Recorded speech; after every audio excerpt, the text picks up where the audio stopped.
Mylar 110, runway 33, wind 330. Under the shroud of pre-dawn darkness, flight Mylar 11 roars out of Louisiana's Barksdale Air Force Base. It's the start of one of the longest military missions in the world, a non-stop 33-hour flight by this B-52 strategic bomber group to the other side of the world, flying near Russia, China, North Korea, and back. As you can see, it's dark outside. The cockpit has red light once again for the night vision here.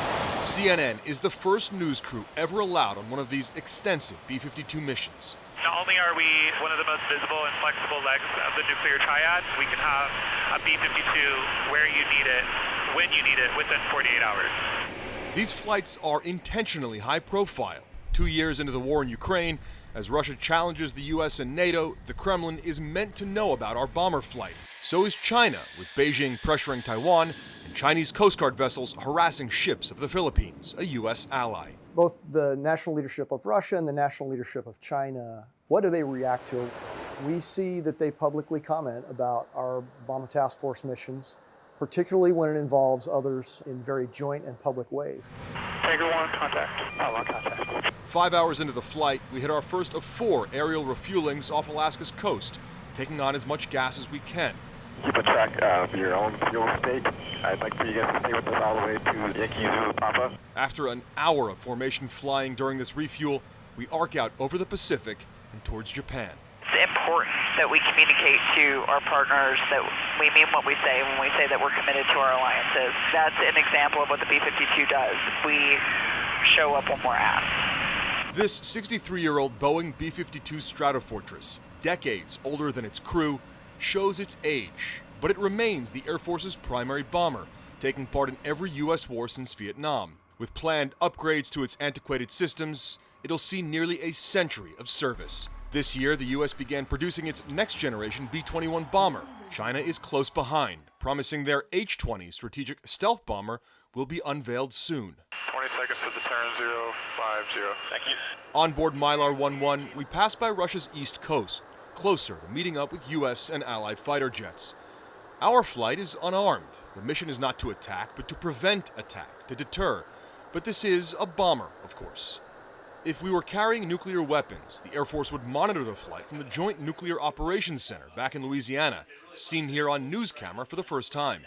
It's a 24/7 operation, tracking all ballistic missile silos and airborne nuclear weapons.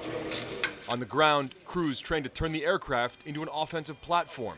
Munitions teams, or MUNs as they're known on base, assemble weapons. Outside, loading teams marry bombs to bomber. The B-52 can carry up to 70,000 pounds of bombs. You ready to fly? Ready to fly. All right, your jet. It is a marathon of marathons to put the B-52 and its crew virtually anywhere in the world.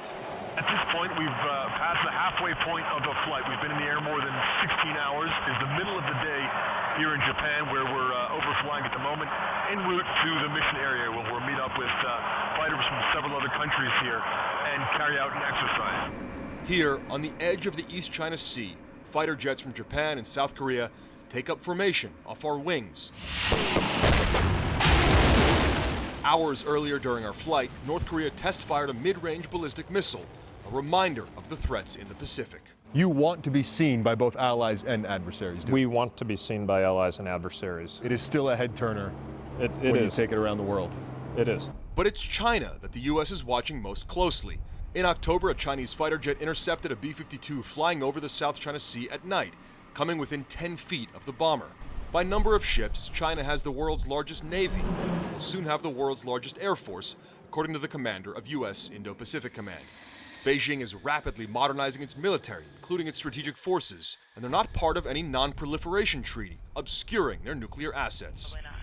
After 19 hours of flying and 14 more to go, a warning light signals trouble with one of the plane's main engines. The crew runs through the checklists. Throttles, number 5. Confirm 5. Confirmed. They make the decision to shut down the engine. There is no panic, just a management of risk. Nearing the 30-hour mark of the flight, we see our second sunrise over Washington State's Mount Rainier.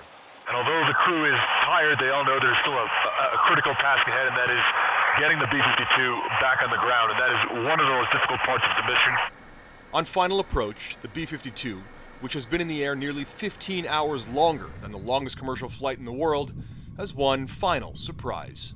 One gear not down. A firm right main gear is not down. Let's go ahead and emergency extended. Flight Mylar 11 touches down at 3 in the afternoon after 33 hours in the air, a mission that showed the abilities and the age of a jet that remains critical to the Air Force. Despite how many years the B-52 has been running, she is a tough girl.